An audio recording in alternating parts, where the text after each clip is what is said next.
আসসালামু আলাইকুম। ক্লাস 3 তোমাদের পৃষ্ঠা 83 5 নম্বর অঙ্কটা দেখো। একটি ঝুড়িতে ৭৪টি লিচু আছে, অন্য একটি ঝুড়িতে ৭০টি লিচু আছে।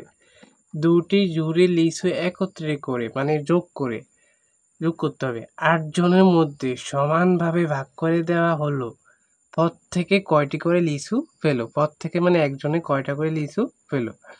তো আমাদের এখানে দেখো একটি ঝুড়িতে ৭৪টি লিচু এবং অন্য একটি ঝুড়িতে ৭০টি লিচু আছে। এবার বলা হয়েছে দুইটি ঝুড়ির লিচু একত্রে করে ৮ জনের মধ্যে সমানভাবে ভাগ করে দেওয়া হলে পথ থেকে কয়টি করে লিচু পাবে? তা আমরা এখানে লিখতে পারি একটি ঝুড়িতে লিচু আছে ৭৪টি। হ্যাঁ, এভাবে লিখতে পারি। 2 ধাপ অঙ্ক করতে হবে। দেখো একটি ঝুড়িতে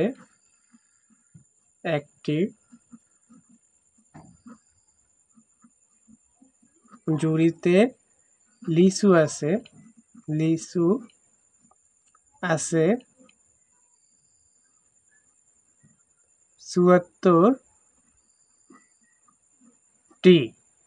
এখন লিখতে পারি অন্য একটি ঝুড়িতে লিচু আছে ৭০টি। এখন আমরা যোগ করে দিব। কেন?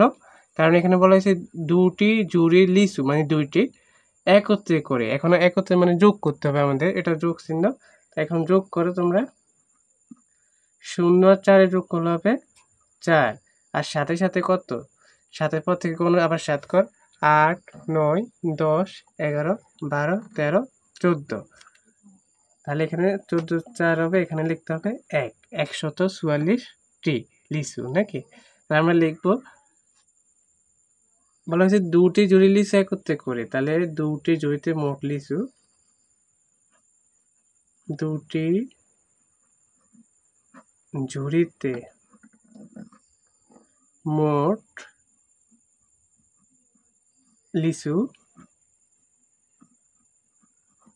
১৪৪টি।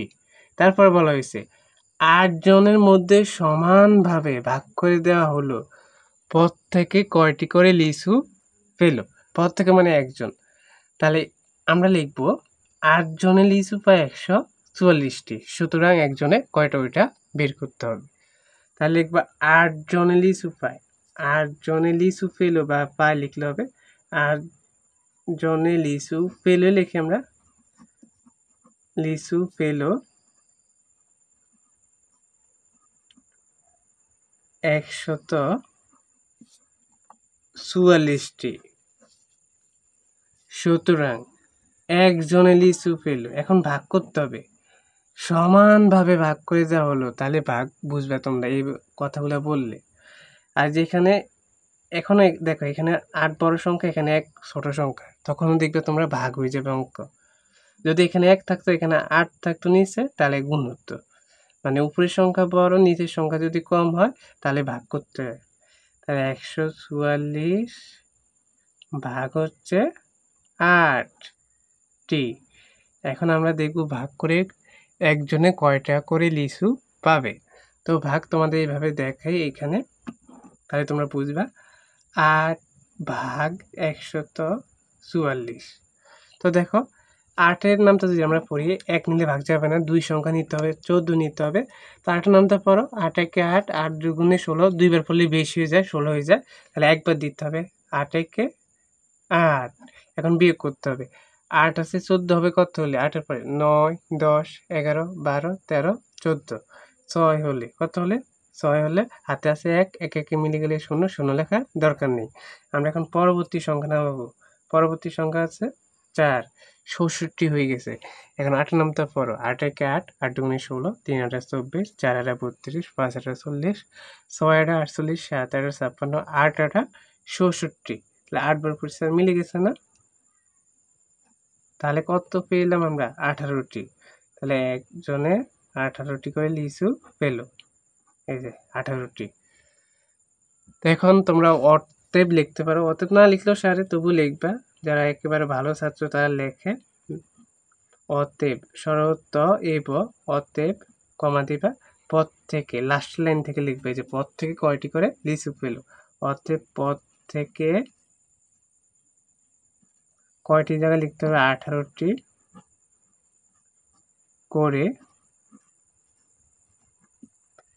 লিচু ফেলো। উত্তর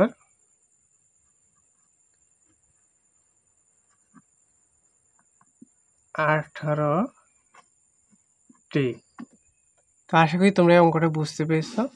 অঙ্কটা ইম্পর্টেন্ট আছে, তোমাদের পরীক্ষা আসবে, ভালো করে তোমরা এটা করবে। তো দেখা হচ্ছে আমাদের পরবর্তী ক্লাসে। আল্লাহ হাফেজ।